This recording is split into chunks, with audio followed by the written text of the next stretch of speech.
Governor గారికి అయినా కూడా మనసున్న మానవత్వం ఉన్న ఏ మనిషికైనా కూడా చంద్రబాబు నాయుడు చేస్తూ ఉండేది తప్పు అని చెప్పి ఎవరికైనా తెలుస్తుంది, ఎవరికైనా అర్థమవుతుంది.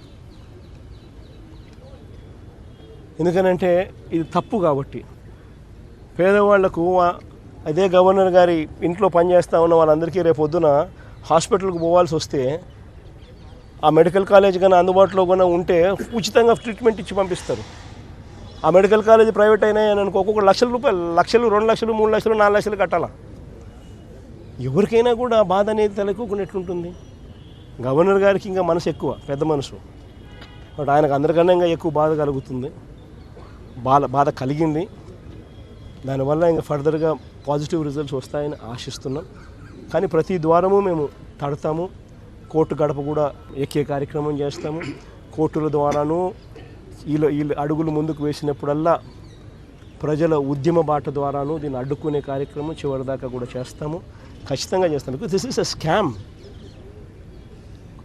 గవర్నమెంట్ ల్యాండు, గవర్నమెంట్ బిల్డింగులు, government staff, government equipment, government జీతాలు, ప్రైవేట్ వానికి పేరు, మళ్ళీ మోసం చేసేందుకు డైవర్షన్ చేసేదానికి ఇంకేమంటాడు? గవర్నమెంట్ పేరు మాత్రమే పెడతామని అంటాడు.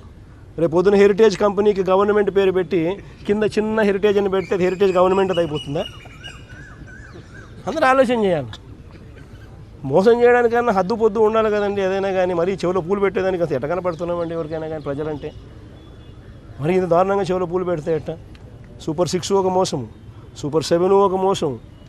ఇంతకుముందు ఎన్నికలప్పుడు జగన్ ఇచ్చేటివన్నీ కాక అడిషనల్గా సూపర్ 6 చేస్తాను, సూపర్ 7 చేస్తానని. ఈరోజు పలావు పోయింది, పెడతానన్న బిర్యానీ పోయింది. ప్రజలు పూర్తిగా రోడ్డున పడిన పరిస్థితులు ఈరోజు కనిపిస్తూ ఉన్నాయి. అభికథ దేవుడు ఎరుగు. చదువుకుంటున్న పిల్లలకు ఫీజు రీయింబర్స్మెంట్ లేదు. ఈ డిసెంబర్ వస్తే 8 క్వార్టర్లు. విద్యా దీవెన లేదు, వసతి దీవెన లేదు. పిల్లలు చదువులు మానేస్తూ ఉన్నారు. జీఆర్ రేషియోస్ తగ్గినాయి. ఆరోగ్యశ్రీ లేదు. నెట్వర్క్ హాస్పిటల్స్కి ఇవ్వాల్సిన బకాయిలు ఇవ్వకపోవడంతో బోర్డులు తిప్పేసినారు. మరోవైపు గవర్నమెంట్ హాస్పిటల్ పరిస్థితి ఇది, అది కూడా ప్రైవేట్కి ఇచ్చేస్తున్నాడు.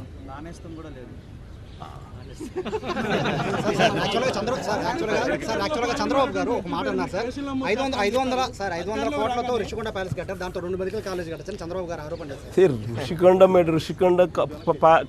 రిషికొండలో నువ్వు చెప్పి హోటల్ రిసార్ట్ కార్యక్రమం ఏదైతే ఉందో 230 కోట్లు 240 కోట్లు అది బుద్ధి విశాఖపట్నానికి నిజంగా ఆనిముత్యంగా ఉంది. అదే చంద్రబాబు నాయుడు యోగా కోసం, యోగా గుర్తుందా? యోగా అనేది గుర్తుందా? ఒక్కరోజు ప్రోగ్రాం యోగాకు ఖర్చు పెట్టిందంత 330 కోట్లు.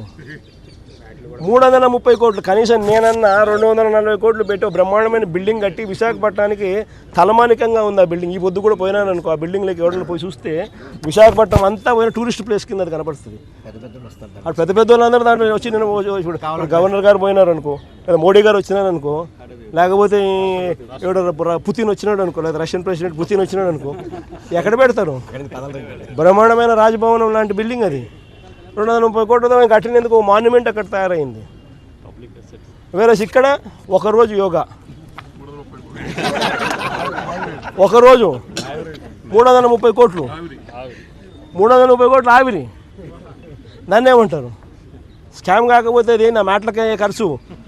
పోయి ఆ మాటలకు ఎంత ఖర్చు పెట్టాను ఒకసారి మీకు అందరు కూడా ఏఐ ఉంది కదా, ఒకసారి అమెజాన్లో పోయి కొట్టండి ఒకసారి మ్యాట్ ఖర్చు ఎంత అవుతుంది, వీళ్ళు ఎంత ప్రొక్యూర్ చేసినారని చెప్పి చూస్తే 50% తక్కువ ఉంటే నన్ను అడగండి.